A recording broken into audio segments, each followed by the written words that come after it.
दोस्तों, आप देख रहे हैं आजकल कोरोना वायरस की वजह से लोग कितने परेशान हो रहे हैं और नियमों के अनुसार सरकार भी कह रही है कि घर से बाहर मत निकलो, इससे ये बीमारी फैलती है जो हम सब के लिए नुकसानदेह है। तो घर में बैठे बैठे भी हम लोग कभी कभी बोर हो जाते हैं। कुछ लोग बहुत ज़्यादा बोर हो जाते हैं कि घर में कितना बैठे हैं यार, कितना समाचार सुने, कितनी पिक्चरें देखें, कितना एक दूसरे के चेहरे देखते रहेंगे। मुझे भी थोड़ा लगा कि चलो यार बाहर निकलते हैं, थोड़ा सा टहल के आता हूँ। मैं निकलने लगा, मेरी माँ बोली किधर जा रहा है? मैं नीचे जा रहा हूँ जरा टहलने के लिए। नीचे नहीं जाने का, बैठो उधर।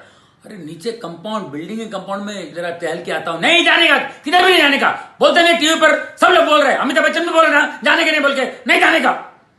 चुप बैठो, चुप बैठो। हाँ चुप बैठेगा, मेरे पेट में 9 महीने कैसे चुप बैठा? बैठो उधर। 15-20 दिन में क्या होता है? बैठो, जाने का नहीं। बात तो सही है।